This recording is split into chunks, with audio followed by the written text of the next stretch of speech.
नमस्कार. आज आपण गुरुपौर्णिमेचं विशेष महत्त्व, त्याचा इतिहास आणि पूजाविधी आणि प्रेरणादायी कथा पाहणार आहोत. आपल्या आयुष्यात आई आपल्याला जन्म देते, पण गुरु आपल्याला जीवन जगण्याची योग्य दिशा देतात. म्हणूनच भारतीय संस्कृतीत गुरुचे स्थान देवापेक्षाही श्रेष्ठ मानले गेले आहे. गुरुपौर्णिमेचा काय बरं इतिहास असेल, चला तर पाहूया. आषाढ महिन्यातील पौर्णिमेला गुरुपौर्णिमा साजरी केली जाते. या दिवशी महर्षी वेदव्यासांचा जन्म झाला, म्हणून याला व्यास पौर्णिमा असेही म्हणतात. महर्षी वेदव्यासांनी 4 वेदांचे विभाजन केले. त्यांनी महाभारत, भगवद्गीता आणि 18 पुराणांची रचना केली. त्यामुळे त्यांना आदिगुरु मानले जाते. आज मी तुम्हाला सांगणार आहे प्रत्येकाच्या आयुष्यातलं गुरुचं महत्त्व. आपण जन्माला आलो तेव्हा आपल्याला काहीच माहीत नसते. चालायला, बोलायला, लिहायला, वाचायला आणि योग्य अयोग्य ओळखायला गुरुच शिकवतात. संत कबीर म्हणतात, गुरु गोविंद दोऊ खडे, काके लागू पाय, बलिहारी गुरु आपल्या, गोविंद दियो बताय. याचा अर्थ असा आहे, गुरु आणि देव दोघेही समोर असतील तर प्रथम गुरूंना नमस्कार करावा, कारण देवापर्यंत पोहोचण्याचा मार्ग गुरुच दाखवतात. सर्वांना माहीतच आहे एकलव्याची कथा. महाभारतातील एकलव्य द्रोणाचार्यांना गुरु मानत होता. द्रोणाचार्यांनी त्याला शिकवण्यास नकार दिला, तरी त्याने त्यांच्या मूर्तीसमोर सराव करून श्रेष्ठ धनुर्धर बनण्याचा प्रयत्न केला. गुरुने मागितल्यावर त्याने आपला अंगठा गुरुदक्षिणा म्हणून अर्पण केला. या कथेतून श्रद्धा, समर्पण आणि गुरूंबद्दलचा आदर शिकायला मिळतो. अशीच आणखी एक कथा आहे स्वामी विवेकानंद आणि रामकृष्ण परमहंस यांची. स्वामी विवेकानंद अनेक प्रश्न विचारत असत. रामकृष्ण परमहंसांनी त्यांना केवळ उत्तरे दिली नाहीत, तर आत्मविश्वास, अध्यात्म आणि मानव सेवेचा मार्ग दाखवला.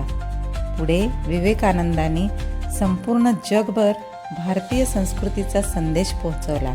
यातून काय कळते की योग्य गुरु आयुष्य बदलू शकतो. आणखी एक खूप प्रेरणादायी कथा आहे, ती म्हणजे छत्रपती शिवाजी महाराज आणि समर्थ रामदास स्वामी यांची. छत्रपती शिवाजी महाराजांनी समर्थ रामदास स्वामींचा आदर केला. रामदास स्वामींनी त्यांना धर्म, प्रजा आणि राष्ट्रसेवेची प्रेरणा दिली. गुरूंच्या मार्गदर्शनामुळे शिवाजी महाराजांचे कार्य अधिक महान झाले. तर प्रत्येकाच्या आजच्या काळातला गुरु कोण? तर आज गुरु म्हणजे फक्त शाळेतील शिक्षक नाहीत. आई वडील, शिक्षक, आध्यात्मिक गुरु, जीवनात योग्य मार्ग दाखवणारी वडीलधारी माणसे, चांगली पुस्तके, चांगले अनुभव, हे सर्व आपल्या जीवनातील गुरु आहेत.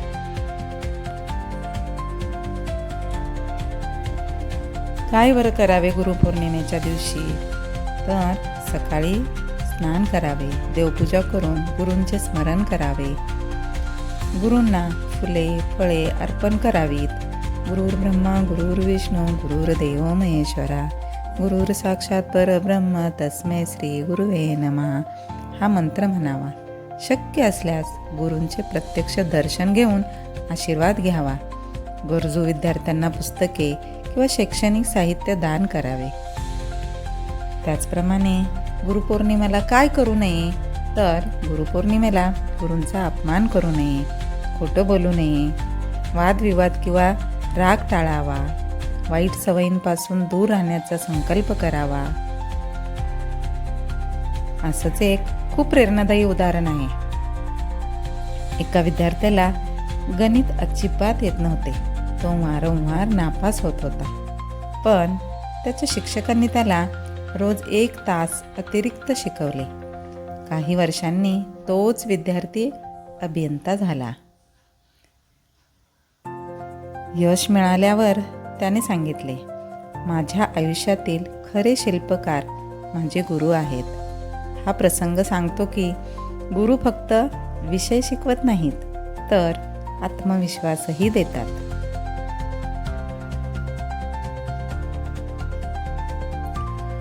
गुरुदक्षिणा म्हणजे काय बरं? गुरुदक्षिणा म्हणजे फक्त पैसे किंवा भेटवस्तू नव्हे बरं का. गुरूंनी दिलेल्या शिकवणीचे पालन करणे, चांगला माणूस बनणे आणि समाजासाठी काहीतरी चांगलं करणे हीच खरी गुरुदक्षिणा आहे. गुरु हे आपल्या जीवनातील दीपस्तंभ आहेत. ते अंधारातून प्रकाशाकडे, अज्ञानातून ज्ञानाकडे आणि अपयशातून यशाकडे घेऊन जातात. या गुरुपौर्णिमेला आपण आपल्या सर्व गुरुजनांप्रती कृतज्ञता व्यक्त करूया आणि त्यांच्या शिकवणीनुसार जीवन जगण्याचा संकल्प करूया. जर हा व्हिडिओ तुम्हाला आवडला असेल तर लाईक करा, शेअर करा आणि अशाच धार्मिक, प्रेरणादायी आणि माहितीपूर्ण व्हिडिओंसाठी आमच्या चॅनेलला सबस्क्राईब करायला विसरू नका हां. सर्वांना गुरुपौर्णिमेच्या हार्दिक शुभेच्छा. धन्यवाद.